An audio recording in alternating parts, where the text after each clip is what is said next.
सलामुल्लाह अलैहा के प्यारे भांजे हैं, जो ज़ातुन नताक़ैन यानी सैयदा अस्मा बिन्त अबी बकर रज़ियल्लाहु ताला अन्हुमा के नूर नज़र हैं, जो हवारी रसूल और अशरा मुबश्शिरा की कहकशा के तारे हज़रत ज़ुबैर बिन अवाम रज़ियल्लाहु ताला अन्हु के जिगर गोशे हैं, जो तारीख़ इस्लाम की इंतहाई अहम और कद आवर शख्सियत हैं, जिनकी उम्र मुबारक अगरचे हुज़ूर नबी करीम सल्लल्लाहु अलैहि वसल्लम के ज़ाहिरी विसाल पाक के वक्त तकरीबन 9 या 10 बरस के करीब थी, मगर अपने शरफ़ ख़ानदानी, फ़ज़्ल कमाल, ज़ुहद व तक़वा, हक़ गोई, शुजाअत और दूसरी खुसूसियात की बिना पर उनका शुमार अकाबिर सहाबा कराम रिज़वानुल्लाह ताला अलैहिम अजमईन में होता है। यानी तारीख़ इस्लाम में अब्दुल्ला नाम की 4 हस्तियों ने नाज़रीन अज़मत और शोहरत की आखिरी हदों को छुआ।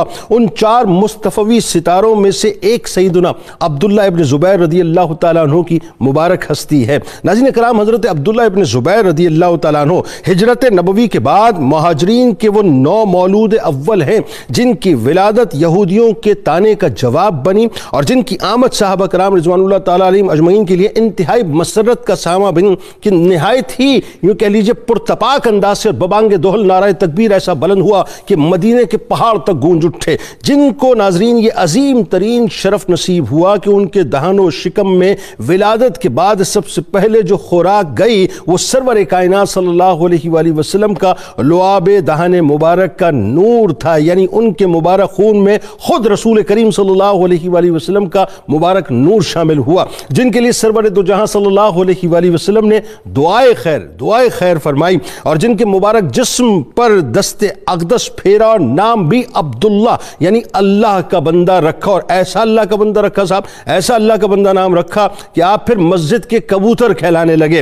यानी हज़रत अब्दुल्ला इब्न अब्बास रज़ियल्लाहु ताला अन्हु ने उन शानदार अल्फाज में आपको खराज तहसीन पेश किया कि वो मुसन्निफुल इस्लाम, कारी कुरान, रसूलुल्लाह सल्लल्लाहु अलैहि वसल्लम के हवारी के बेटे, हज़रत सिद्दीक़ अकबर रज़ियल्लाहु ताला अन्हु के नवासे और रसूलुल्लाह सल्लल्लाहु अलैहि वसल्लम की फुप्पी हज़रत सफ़िया के पोते और हज़रत खदीजा सलामुल्लाह अलैहा के यानी आपके वालिद की फुप्पी थी। आप ज़रा सोचिए नाज़रीन के मकाम मर्तबा ऐसा कि आप रज़ियल्लाहु ताला अन्हु 7 या 8 बरस की उम्र में सरकार मदीना सल्लल्लाहु अलैहि वसल्लम के दस्ते हक़ परस्त पर बैत हुए और ऐसे बैत हुए कि शहादत तक मिशन मुस्तफ़ा सल्लल्लाहु अलैहि वसल्लम पर कारबंद लए। उनकी बेमिसाल तदबीर और शुजाअत की बदौलत तराबलस पर इस्लाम का झंडा लहराया। वो कुस्तुनतुनिया पर हमला करने वाले उन मुजाहिदीन में शामिल थे जिनकी निस्बत हुजूर नबी करीम सल्लल्लाहु अलैहि वसल्लम ने जन्नती होने की बिशारत दी। वो उस जमात में शामिल थे जो अमीरुल मोमिनीन सैयदना उस्मान बिन अफ़्फ़ान रज़ियल्लाहु ताला अन्हु ने मुसाहिफ की किताबत के लिए मुंतखब की थी। वो ज़ोद व इत्क़ा का मिसाली पैकर थे, वो एक शोला नवा, हक गो और निहायत फसीह व बली खतीब थे।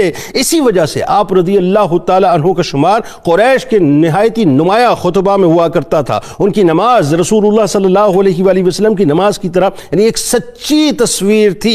इबादत, ज़ुहद व तक़वा और इल्म दीन में गैर मामूली मकाम रखते थे। अक्सर रातें क़याम में जबकि दिन रोज़े में कटते थे। इसी वजह से आपको मस्जिद का कबूतर कहा जाता था। वो खाना काबा पर लश्कर यजीद की चढ़ाई के बावजूद पत्थरों और आग की बारिश में इंतहाई सुकून और इत्मीनान के साथ इबादत इलाही में मशगूल रहे। वो इल्म व फजल का बहर ज़ख़ार थे। वो अपने दौर में इहयाए दीन के अलम बरदार थे। उनकी बेबाकी, शुजाअत और इस्तिक़ामत का लोहा नाज़रीन सारी दुनिया अरब मानती है। उनको खाना काबा की असर नौ तामीर का इंतहाई अजीम तरीन शरफ नसीब हुआ, बल्कि ताज़ीम काबा की खातिर एक नए और उम्दा काम की बुनियाद रखते हुए रेशम का गिलाफ भी आपने चढ़ाया। इसी तरह आप रज़ियल्लाहु ताला अन्हु काबतुल्लाह शरीफ को खूब खुशबू लगाया करते थे। हरम पाक के अतराफ को इंतहाई मुअत्तर रखा करते थे। उन्होंने जिस बात को हक समझा आखिरी दम तक उस पर डटे रहे, अपना सर दे दिया लेकिन अपनी बात से न फिरे। आखिरी बात अर्ज़ करने जा रहा हूँ नाज़रीन कि शुजाअत व बहादुरी के ऐसे पैकर थे, ऐसे आशिक़ रसूल थे कि जिस वक्त खाना काबा पर चढ़ाई हुई है और ज़ाहिर यजीद ने जो जुल्म सितम बपा किया वाक़या हर एक पूरी तफसील मांगता है। जब आप अपनी अम्मी जान के पास गए तो वो भी तो सिद्दीक़ी खून है ना साहब, तो आपने जवाब ये दिया कि जाओ, हक पर जान देना दुनिया की जिंदगी से 1000 दर्जे बेहतर है। आपने हक पर जान दी। 3 दिन तक आपकी मुबारक लाश को सूली पर लटकाया गया, बेइंतहा जुल्म किया गया, लेकिन आप हमेशा हक पर डटे रहे और उसके परचम को बुलंद करते